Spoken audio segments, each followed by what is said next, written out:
मैं आपको सुनाने जा रहा हूं अपनी मंडली के सदस्य जमशेद कमर सिद्दीकी की लिखी कहानी सफेद फूल पार्ट 3।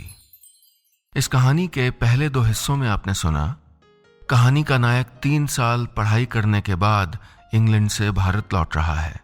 वो अपनी उस प्रेमिका शिरीन से मिलना चाहता है जो उसे हर महीने एक खत लिखती थी।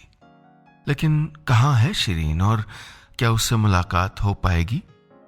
जानने के लिए सुनते हैं कहानी का तीसरा हिस्सा सफेद फूल पार्ट 3। अरे वहां खाना वाना नहीं मिलता था क्या? आंखें तो एकदम गड्ढे में चली गई हैं। अब्बा ने खाने की टेबल पर कहा तो अम्मी भी कहाँ पीछे रहने वाली थी। अरे खाते क्या है वो लोग? वही ब्रेड वेड केक वेक और क्या, यही सब तो होता है। अरे इससे कहीं सेहत बनती है? लो ये रोटी लो। अरे अम्मी बस पेट फट जाएगा, कहते हुए मैंने प्लेट खींच ली। अम्मी लगातार बोल रही थी, हालांकि मेरा ध्यान अम्मा अब्बा की बातों में कम और कीमे के साथ बने सरसों के साग पे ज्यादा था। क्या लजीज बनाती थी अम्मी, उंगलियां चाट जाए कोई भी। वहां तो तरस गया था इसके लिए। खाना खाते वक्त तमाम बातें हुई। अम्मी ने बताया कि खानदान में किस मामू का किस खाला से और किस फूफा का किस जीजा से झगड़ा हुआ, किसकी शादी में कैसा खाना था और इससे लेके अब कौन किसकी बेटी से अपने बेटे की शादी करना चाहता है वहां तक। अब्बा थोड़े कमजोर हो गए थे। लोन की किस्तें भरने के लिए दुकान अब इतवार को भी खोला करते थे।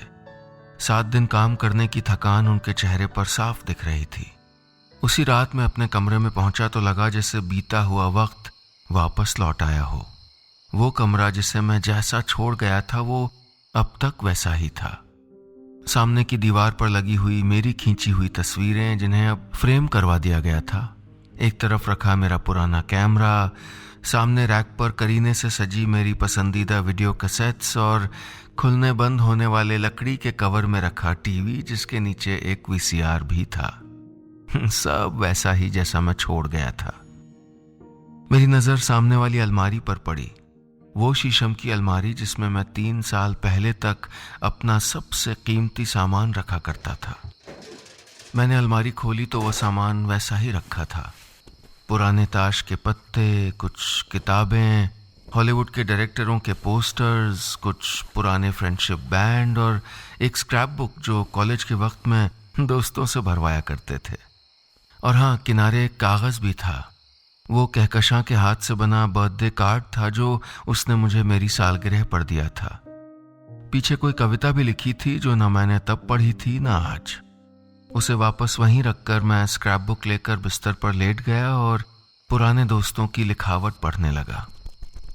उस गुलाबी स्क्रैप बुक में मैंने जल्दी से वो पेज खोला जिसमें शिरीन ने अपने डिटेल्स लिखे थे। अपने शौक, अपना पसंदीदा खाना, मेरे लिए उसके ख्यालात दर्ज किए थे।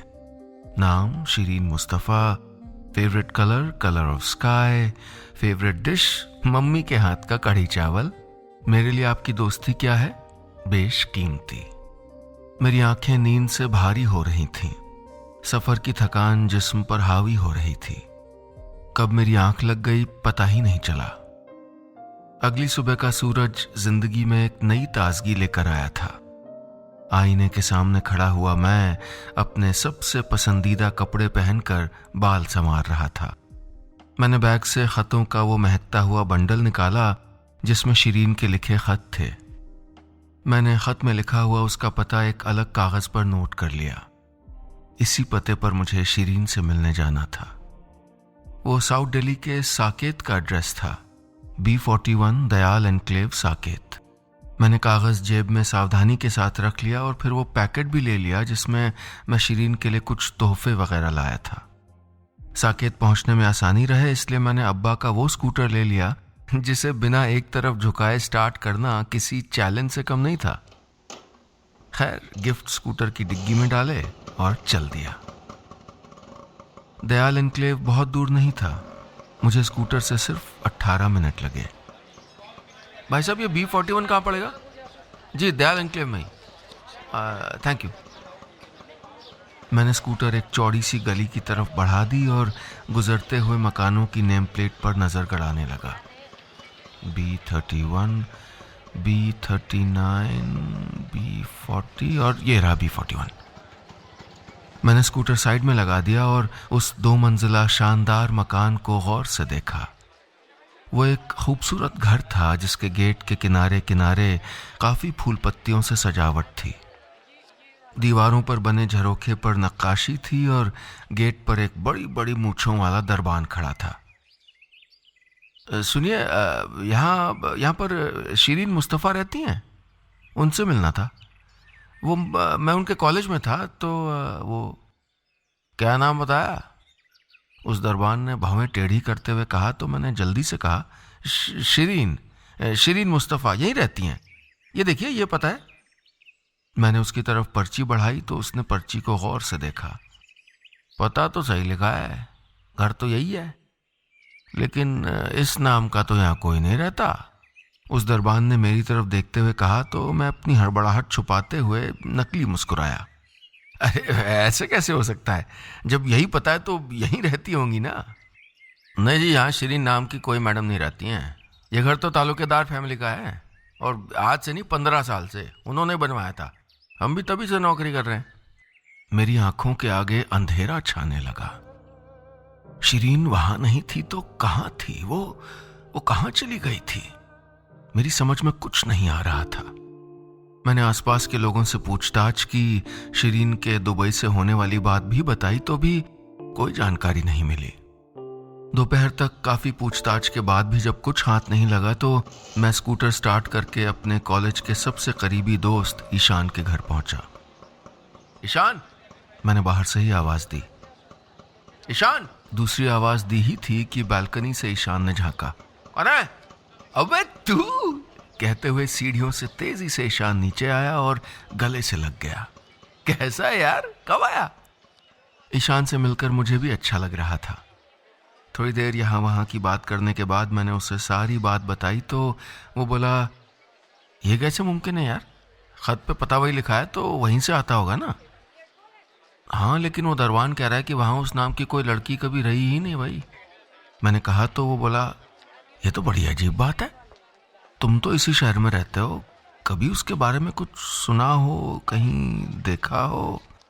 मैंने ईशान से पूछा तो वो बोला, नहीं यार, तुम्हारे जाने के बाद मैंने उसके बारे में किसी से नहीं सुना, और फिर कॉलेज के बाद मिलता ही कौन है, सब अपने अपने में बिजी हो गए।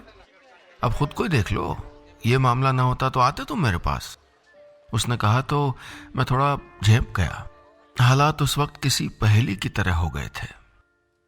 वो लड़की जिसके खत पिछले 3 सालों से हर महीने मेरी टेबल पे होते थे, वो अचानक 3 महीने पहले खत लिखना बंद कर देती है और जब मैं उसके बताए पते पे पहुंचता हूं तो पता चलता है कि वो यहां कभी थी ही नहीं। इस पहेली से मैं अंदर ही अंदर बौखला रहा था। शिरीन से मिलने की मेरी सारी ख्वाहिशें, सारी उम्मीदें एक नामालूम अंधेरे में खोती जा रही थीं। वो कहाँ गई, ये सवाल मेरे मन में पूरी ताकत के साथ गूंज रहा था। यार मुझे लगता है ना हमें वापस कॉलेज जाना चाहिए, ईशान ने कहा। वहां से कुछ तो पता ही लगेगा। मुझे उसकी बात ठीक लगी। हमने तय किया कि अगले दिन कॉलेज जाएंगे और पता करेंगे कि शिरीन के बारे में किसी के पास कोई जानकारी है क्या। वो रात बहुत काली थी और बहुत बहुत गहरी भी। शिरीन का यूं गायब हो जाना मेरे लिए किसी सदमे से कम नहीं था। पिछले 3 सालों से वो हर खत में अपनी जिंदगी से जुड़ी एक एक बात मुझे बताया करती थी। 5 महीने पहले दुबई से उसके मामू आए थे। उससे पहले वाले खत में उसने बताया था कि उसने कजन की शादी के लिए बाल कटवाए हैं। अगस्त वाले खत में वो कुछ उदास थी क्योंकि उसकी दादी बीमार थी। वो कहाँ जाती थी, क्या करती थी, सब बताती थी मुझको। मैं तो इस बेकरारी में था कि हिंदुस्तान आते ही उसे मिलूंगा, लेकिन वक्त ने ये कैसी पहेली में डाल दिया था मुझे, जिसका मुझे अब तक यकीन नहीं हो रहा था। कहाँ है शिरीन और क्या हुआ है उसको?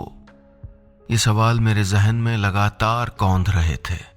नींद आंखों से कोसों दूर थी। इंतजार सिर्फ सुबह का था। घड़ी की घूमती हुई सुई देखते देखते कब रात सुबह में तब्दील हो गई पता नहीं चला। मैं अपनी सुर्ख आंखें लिए कॉलेज पहुंचा तो ईशान गेट पर ही मिल गया। आमतौर पर जब हम लंबे वक्त के बाद पुराने कॉलेज या यूनिवर्सिटी जाते हैं तो बीते हुए वक्त की यादें ताज़ा हो जाती हैं। हर सड़क, हर पेड़, हर दीवार एक गुजरा हुआ किस्सा सुनाती है। लेकिन उस दिन मैं इतना बदहवास था कि मुझे ऐसा कोई ख्याल ही नहीं आया। मेरे मन में जिक्र सिर्फ शिरीन का था और सवाल सिर्फ एक, वो कहाँ गई? कॉलेज के कई पुराने प्रोफेसर, वार्डन, कैफेटेरिया का स्टाफ, तमाम पुराने लोगों से भी उसके बारे में पूछा, लेकिन किसी को उसके बारे में कोई जानकारी नहीं थी। हम शायद उसके बारे में कभी पता ही नहीं लगा पाते अगर ईशान के दिमाग में स्टूडेंट यूनियन के ऑफिस जाने का आइडिया ना आया होता। यही तो वो जगह थी जहां वो क्लास से ज्यादा वक्त बिताती थी। वहां एक पुराने यूनियन मेंबर जिन्होंने सफेद कुर्ता पैजामे पर सफेद स्पोर्ट शूज और गमछा डाला हुआ था, उन्होंने बताया, कौन वो दुबई वाली, वो जो सर ढके रहती थी ना?